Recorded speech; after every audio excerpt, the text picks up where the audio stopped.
In the Old Testament, there's this really awesome story in the book of 2 Samuel. It's found in chapter 9, and it's about this guy who has this really hard to say name, Mephibosheth. What? Mephibosheth. Bro, what are you talking about, man? His story is just kind of this passing story that so many people forget, but it is an incredible example of God's grace. It is this hidden gem of God's grace and what he calls us to in the Old Testament that so many people forget or look over.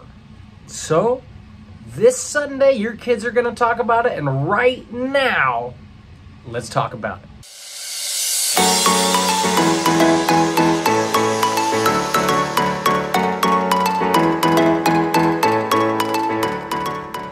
Second Samuel chapter 9 verses 1 through 13 tells the story of Jonathan, not David, David's best friend Jonathan's son. That is King Saul's grandson, Mephibosheth. What? On the surface, you would think that being the grandson of one of the kings of Israel would probably be a good thing, right? When you think of Israel, you probably don't think of wars and dynasty changes and the people that are reigning slaughtering those that came before them.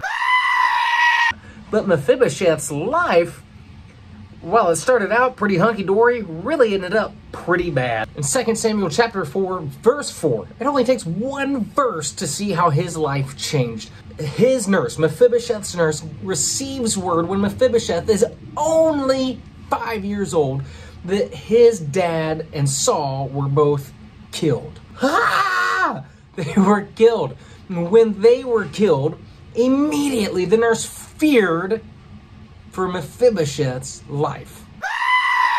His nurse, out of solemn duty to Jonathan and to Mephibosheth, fearing for his life, took off running to try and make sure that he was safe. And when she split with him in her arms, she dropped him and boom, broke his legs. Fast forward a number of years later. David is king. He is known for, there's the chance. Saul has killed his thousands and David his tens of thousands. He has his mighty men, each of whom have killed thousands of people by their own hand, on their own. David is a warrior king and a man after God's own heart. Sitting on his throne one day, David thinks and remembers promise that he made to Jonathan. This is a personal rant. When David remembered the promise that he made to Jonathan, there was an action. When God remembers Israel, or anyone for that matter, he acts. He remembered Israel and set them free from slavery in Egypt. David remembers Jonathan and seeks out his son. When we remember Jesus during our time of communion, it should be accompanied by an action in our life. David remembers Jonathan and the promise he makes to Jonathan.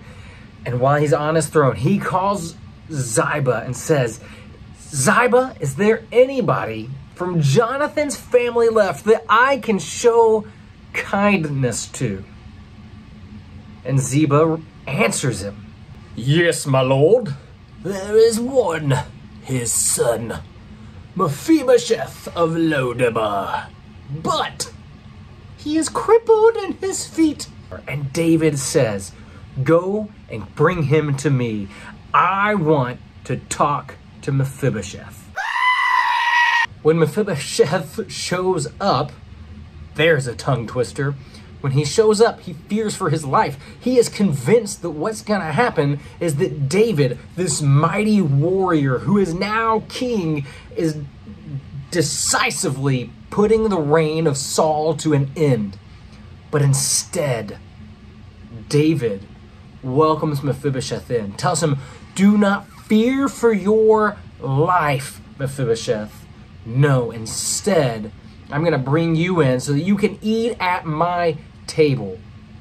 And he restores to Mephibosheth the land that would have been Jonathan's.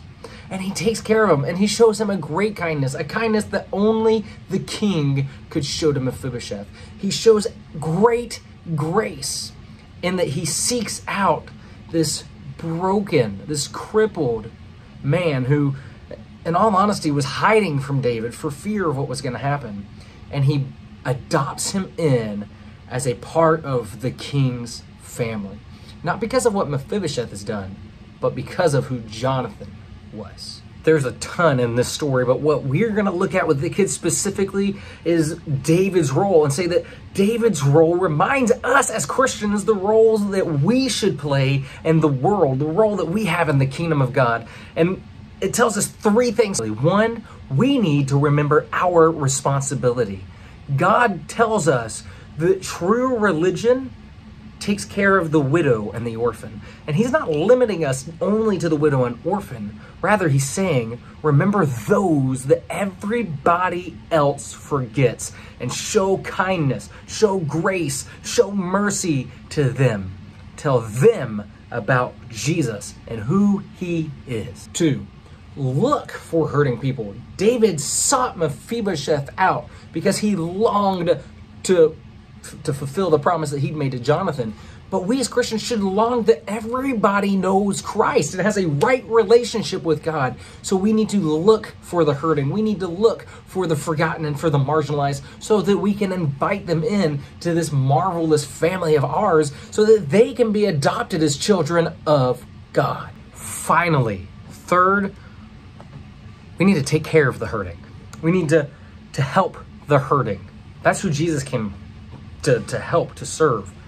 Jesus served the hurting. He came for the sick, for the sinners. And likewise, we need to do the same. We need to make our lives emulate the life of Christ. Anyway, that's what your kids are going to be learning this Sunday. If you've got any questions about it whatsoever, please feel free to reach out. Until Sunday, we love you so much. God bless you. Bye-bye.